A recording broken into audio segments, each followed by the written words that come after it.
नमस्कार दोस्तों, graphic mint के यूट्यूब चैनल में आपका हार्दिक स्वागत है। आज अपने सीखने वाले हैं टैली में सेल करने के लिए हमें सबसे पहले प्राइस लिस्ट बनानी होती है। तो प्राइस लिस्ट और प्राइस लेवल किस तरीके से डिफ़ाइन किए जाते हैं, तो इसी के बारे में आज की क्लास है। तो चलिए स्टार्ट करते हैं।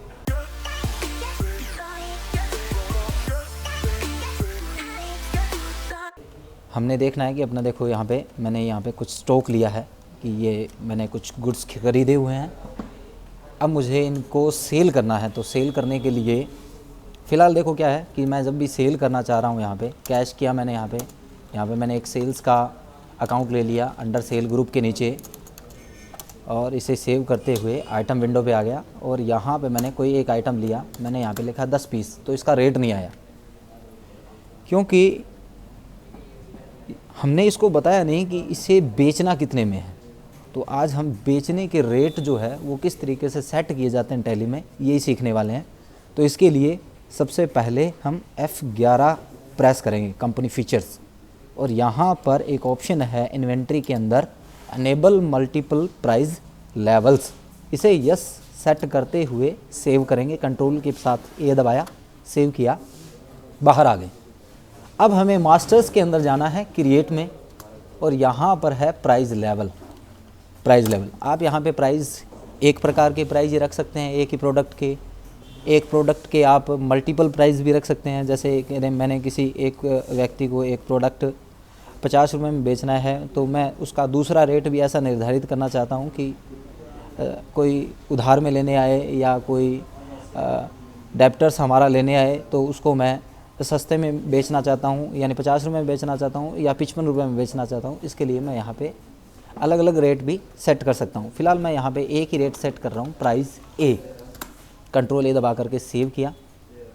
प्राइस लिस्ट स्टॉक ग्रुप पे एंटर प्रेस करेंगे, यहाँ से ऑल आइटम सेलेक्ट करेंगे। आप अलग अलग कंपनी के हिसाब से भी आप सेट कर सकते हैं ग्रुप। तो मैंने यहाँ पे ऑल आइटम सेलेक्ट किए, प्राइस ए सिलेक्ट किया, एप्लीकेबल फ्रॉम कि ये लिस्ट कब से लागू होनी चाहिए। तो मैंने यहाँ पे डिफ़ाइन कर दिया 1/4 भी, मैं 1/4 से ही ये माल बेचना चाहता हूँ और ये लागू होना चाहिए। तो अभी मैंने यहाँ पे एक वही दीपन ब्राउन ये ले लेता हूँ, पहला प्रोडक्ट ही ले लिया मैंने। ये यहाँ पे देखो कोस्ट प्राइस बता रहा है, मतलब इतने रुपए में हमने इसको परचेज किया है, ख़रीदा है, 66 रुपये 79 पैसे के अंदर ख़रीदा है इसे। अब आप इसे कितने में बेचना चाहते हैं वो रेट आप रेट में डिफ़ाइन करेंगे। उससे पहले क्वांटिटी के हिसाब से अगर कोई स्कीम बनाना चाहते हैं आप तो स्कीम भी बना सकते हैं। जैसे मैंने यहाँ पे लगाया कि अगर कोई पार्टी ये कम से कम 5 खरीदती है तो मैं उन्हें ये जो है गुड्स वो 85 में बेचूंगा, कोई डिस्काउंट नहीं दे रहा। 5 के बाद लेस देन फ्रॉम 5 से 10 पैकेट तक कोई ख़रीदता है तो उसे मैं 85 के ऊपर 2% क्या दे दूंगा, डिस्काउंट दे दूंगा। आप इस तरीके से खुद की एक स्कीम भी बना सकते हैं यहाँ पे। फिर यहाँ पे लिखा 10 पैकेट। अब मैं 10 पैकेट पे इसे बताऊँ तो मैंने कहा 10 पैकेट के बाद चाहे कितना भी खरीदे मैं 82 रुपये से कम नहीं करूँगा। तो मैंने इस तरीके से यहाँ पे रेट डिफ़ाइन कर दिया। तो इस तरीके से आपने रेट डिफ़ाइन करना है। तो मैं कुछ प्रोडक्ट के 4-5 प्रोडक्ट के फास्ट फॉरवर्डिंग में रेट डिफ़ाइन करता हूँ, देखिएगा आप।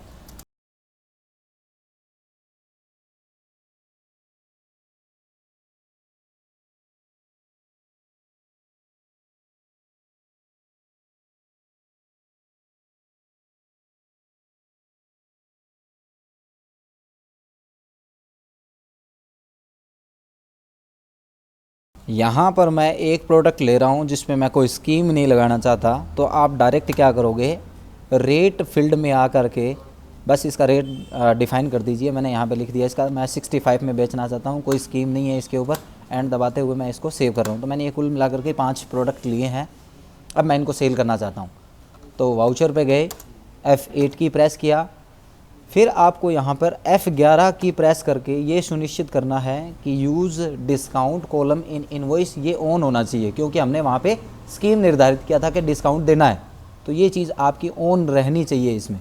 कंट्रोल ए दबाते हुए सेव करेंगे। अब मैंने यहाँ पे सिलेक्ट किया कैश और प्राइस ए सिलेक्ट किया। अब यहाँ पे प्राइस ए प्राइस बी आप सिलेक्ट कर सकते हो अकॉर्डिंग पार्टी। तो सेल डिफाइन किया। अब मैं यहाँ पे ये पहला प्रोडक्ट ही ले रहा हूँ, मैंने लिया ये 5 प्रोडक्ट लिए, तो देखो रेट आ गया यहाँ पे 85 रुपये 2%। अब मैं वही प्रोडक्ट 10 ले रहा हूँ, यहाँ पे 10 प्रोडक्ट ले रहा हूँ, तो यहाँ पे रेट कितना आ गया इसका 82 रुपीज़। इस प्रकार मैंने दूसरा प्रोडक्ट लिया, यहाँ पे मैंने 50 लिखा, तो 50 प्रोडक्ट पे ये रेट आ गया इसका 10% डिस्काउंट लग गया। अब मैंने एक प्रोडक्ट लिया था जिस पे मैंने कोई रेट डिफाइन नहीं किया था, तो मैंने ये प्रोडक्ट लिया यहाँ पे और मैंने इसमें लिखा 10 पीस बेचने हैं, तो यहाँ पे देखो कोई डिस्काउंट वगैरह कुछ नहीं आया, इस पर डायरेक्टली ये रेट आ गया। तो इस प्रकार आप रेट भी डिफाइन कर सकते हो। तो मैंने ये रेट वगैरह, अब देखो ये प्रोडक्ट मैंने नहीं लिया था तो ये प्रोडक्ट यहाँ पे नहीं आया, ये प्रोडक्ट लिया था तो ये प्रोडक्ट आ गया यहाँ पे।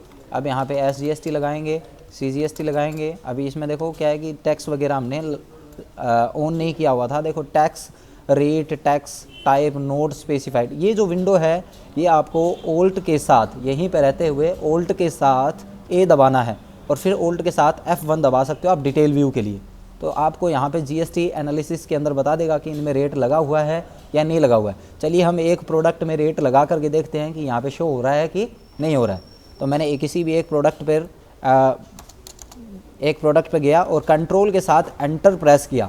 जी दोस्तों ध्यान दीजिएगा यहाँ पे कि किसी भी प्रोडक्ट को एंट्री के दौरान एडिट करना हो, किसी भी मास्टर को एंट्री के दौरान एडिट करना हो, तो उस मास्टर पे जा करके कंट्रोल के साथ एंटर प्रेस करेंगे।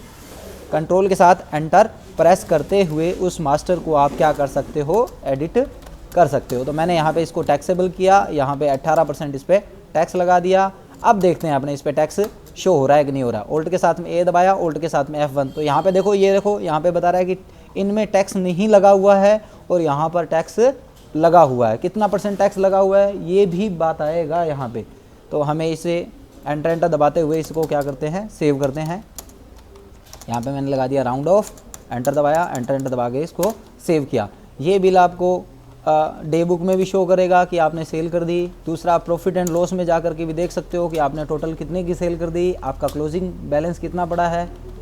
तो इस तरीके से आप मल्टीपल प्राइस लिस्ट बना सकते हो। वीडियो को देखने के लिए धन्यवाद। पसंद आए तो लाइक, शेयर और सब्सक्राइब ज़रूर करें।